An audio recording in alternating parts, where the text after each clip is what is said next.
Dreamers. Well, this is how the Dream Abroad subscribers have started addressing each other at our Facebook group and elsewhere, and I love the sense of community it translates into. So dreamers, I am Shelly from Dream Abroad, and I'm here today to help especially those who have problems in scoring good at listening section of IELTS, or those who are not able to score as well as they want or need on the listening section, but don't really know how and where to improve upon. You must have heard that most people can hear, but only a few can listen. So let us understand the common mistakes the candidates do over the listening section of IELTS. To continue with what we were saying, there's a big difference between hearing and listening.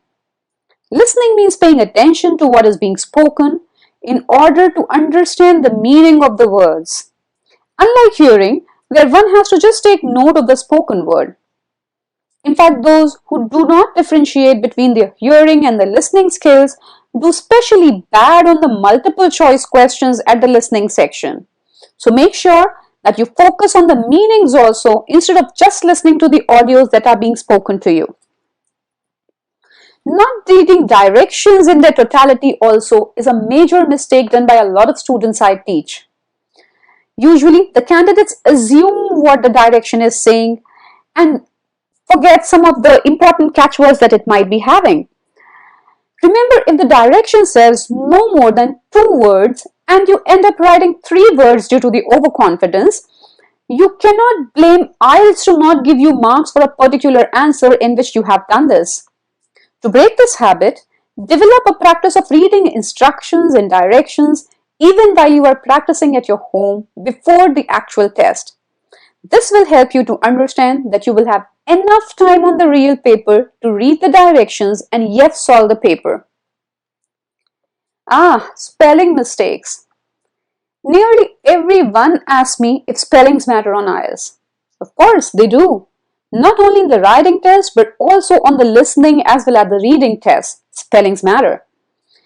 Any word spelled incorrectly would be marked wrong, and you will not get marks for that, however much your word sounded similar to the word spoken in the audio. So work on the spellings because they will help in listening, reading, as well as the writing tests of IELTS. Now IELTS gives you some questions with answers ending S and ES. This means they expect you to give a plural word in answer. However, if you miss that S or ES, your answer will be marked wrong. Similarly, paying attention towards present, past or future tense and keeping it the same as that of the speaker in audio also makes your answers correct. Losing the focus. This happens with nearly everyone who takes IELTS, if not for a long time, at least for some seconds or minutes. Don't panic if it happens with you too. Maybe the audio has not really spoken anything related to the question you are worried about, thinking that you have missed it. Even if they have moved on, you cannot help yourself anyway by thinking about what could be the answer of the question you have missed. So the best and the only strategy to solve such questions is to move on. So do not lose heart if you have not been able to catch some of the answers correctly. May God forbid that is. At the same time, never leave any question unanswered. A blank means a definite 0 score on IELTS, while an incorrect answer still stands a chance of being right and getting you the score for the answer. Here, I would like to tell you that I don't mean a blank in the final answer sheet when you transfer the answer, I mean. I am here referring to the blank in the question paper when you're listening to the audio and you're filling the answers. If you miss a question and you think, I will remember it later, trust my experience, in all likeliness, you will not be able to remember it. Alright, now a majority of people do not use the time to look ahead, especially the time given between 2 sections. Try reading ahead instead of looking back or revising or waiting for them to announce for the next section. Following in trap of distractors can be dangerous for your score too. Usually the distractors are when they speak something and they repeat that, or they try to correct it. Usually they try to frame questions from there, and these work as the distractors. So ideally you should not mark the answer for the first thing that you have listened. Rather, you should listen carefully, pay attention, stay patient, and then answer. Lastly, be street smart, guys. They aren't here to help you. They are testing your listening skills. So remember that they can give you synonyms or similar words instead of exactly giving you questions on what they are speaking.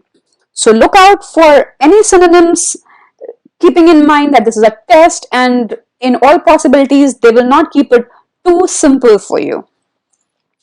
Okay, now one last common mistake that people generally end up doing is, and this is not at IELTS, this is actually during the practice period, that they justify their minds to not work well.